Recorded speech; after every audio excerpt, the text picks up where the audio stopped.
Jaripatka police ने एक बड़ी सेंधमारी की घटना का भंडाफोड़ किया है। पुलिस से मिली जानकारी के अनुसार फिरियादी रोहिणी रमेश यादव उम्र 27 वर्ष अपने परिवार के साथ अपने रिश्तेदार के यहाँ कार्यक्रम के लिए गए हुए थे। तभी आरोपियों ने मौके का फायदा उठाकर फिरियादी के घर में चोर की घटना को अंजाम दिया। घटना की भनक रोहिणी को लगते ही उन्होंने तुरंत जरीपटका पुलिस थाना जाकर शिकायत दर्ज कराई। पुलिस ने तुरंत जांच शुरू कर दी। जांच के दौरान पुलिस ने करीब 325 सीसीटीवी फुटेज खंगाले और गुप्त सूचना के आधार पर आरोपी का पता लगाया। पोस्ट जरीपटका येथे 2 आणि 3च्या मध्यरात्री एक घरफोडी झाली होती। मोठी घरफोडी होती। घरात कोणीच नव्हते। रमेश यादव म्हणून एक सद्गृहस्थ आहेत, त्यांच्याकडे कुटुंबीय बाहेर होते आणि त्यावेळेस चोरी झाली। जवळपास 180 ग्राम सोने, चांदी आणि एक कॅश अशी एक मोठी घरफोडी होती आमच्या दृष्टिकोनातून। त्यामुळे मग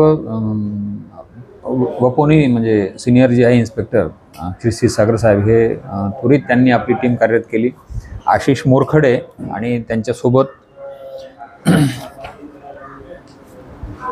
पोलीस हवालदार पंकज ठाकूर, पोलीस शिपाई मंगेश दोनाळकर, पोलीस शिपाई पंकज वरकड, पोलीस शिपाई प्रमोद सालोडकर, पोलीस शिपाई राकेश सिंग, पोलीस शिपाई नितेश नागपुरे, पोलीस शिपाई राहुल चौहान, पोलीस शिपाई पवन कामारकर, पोलीस शिपाई सुनील विश्वकर्मा, महिला पोलीस शिपाई लीना गाडवे या सर्वांनी सीसीटीव्ही फुटेजच्या आधारे अनेक दिवस ट्रॅक केलं त्यांना। याच्यात विशेष असा आहे की यांनी घटनास्थळाजवळ एक मोपेड सारखं वाहन वापरलेलं होतं आणि अख्खा शहर फिरून त्यांनी मेयोसमोर त्यांची ताब्यातील जी क्रेटा होती ती ठेवली होती।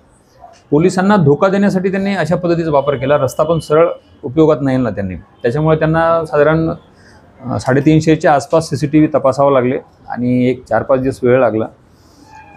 मग तिथून ती क्रेटा गाडी उचलून दोघेही पुढे गेले, मग समोर मोटरसायकल ठेवून दिली आणि पुढे निघाले, असा तो प्रकार होता। एवढं सगळं गुंगारा देऊनही या टीमने खूप परिश्रम घेऊन त्या लोकांना ताब्यात घेतलेला आहे। त्यामध्ये जो आरोपी आहे संदीप टेंबरे हा मूळचा तालुका बरघाट जिल्हा शिवनी मध्य प्रदेश येथील राहणार आहे। त्याच्यासोबत एक आरोपी आहे, त्याच्याही पाठीमागे ही टीम आहे। तर यामध्ये एकूण सोने, चांदी आणि कॅश असं पकडून 18,76,200 रुपये असा माल गेलेला होता।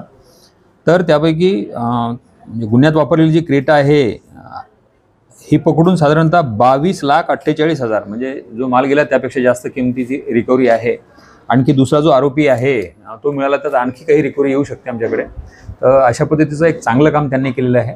माननीय पोलीस आयुक्त महोदय, माननीय सहपोलीस आयुक्त साहेब, आमचे अपर पोलीस आयुक्त श्री उत्तर विभागाचे श्री दाभाडे साहेब आणि आमचे DCP श्री डॉक्टर संदीप पाखाले साहेब यांच्या मार्गदर्शनामध्ये ह्या टीमने काम केलेलं आहे।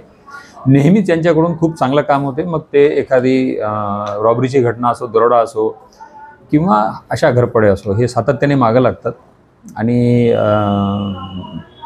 याही प्रकरणामध्ये त्यांनी अत्यंत श्रमपूर्वक इथले सिनियर PI पण दररोज त्यांचा फॉलोअप घ्यायचे आणि वरिष्ठ पण ही मोठी घरफोडी असल्यामुळे सातत्याने लक्ष द्यायचे। प्रत्येकाला रिपोर्ट करून त्यांचं मार्गदर्शन घेऊन या टीमने मात्र अत्यंत